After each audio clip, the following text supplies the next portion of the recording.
Good morning, namaste, Sampurnama. Have you ever heard this phrase, if you want to gather honey, don't kick over the beehive? What does it mean? आज म यहाँ नेपालीमा बोलिरहेको छु. First of all, don't get me wrong. If you are thinking I am taking my Nepali language for granted, okay? Because धेरैजना भ्युअर्सहरू दार्जिलिङदेखि बाहिरबाट पनि जोडिरहनु भएको छ, त्यसैले है I am trying to make this video in English. So yes, before proceeding with this video, let me clarify you.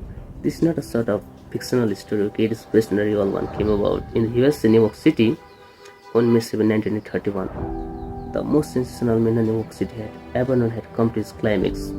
After a week of search, two-gun Crowley, the gunman, the killer, who did not smoke and drink, was at bay, trapped in his sweetheart apartment on West End Avenue.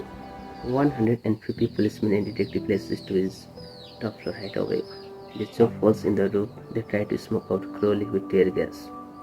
Then they mounted their gun on the surrounding building.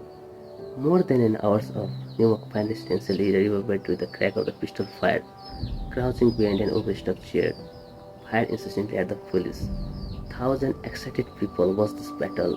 Nothing like it ever been happened on the sidewalk of New York. When Crowley was captured, the commissioner declared the two-gun desperado was one of the most dangerous criminals ever caught in the history of New York.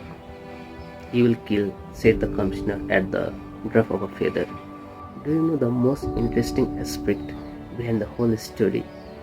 While the police were firing into his apartment, he wrote a letter addressed to whom it may concern. In this letter, the Crowley said, "Under my coat there is a very hard, kind one that would do nobody any harm." As of now, you are being connected with me. For sure, to some extent you are being confused, but let me clarify here what happened exactly.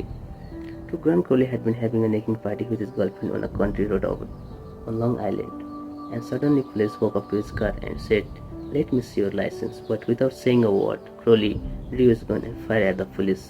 Police fell down and leaped out of his car. Crowley leaped out his car and fired another bullet into the first dead body. Now the interesting fact that we should figure out that Crowley said, "Under my coat there is a very hard, kind one that would do nobody any harm." Crowley was sentenced to the electric chair. When he arrived at the death house in Sing Sing, did he say that this is what I get for killing the people? No. They said, "This is what I get for defending myself." Now let's come to the final conclusion. The main message behind the whole story is people often justify their own mistake, rarely see themselves as wrong. From the next time before criticizing, remember that the way we see themselves, they may not see themselves. Because people don't like being blamed.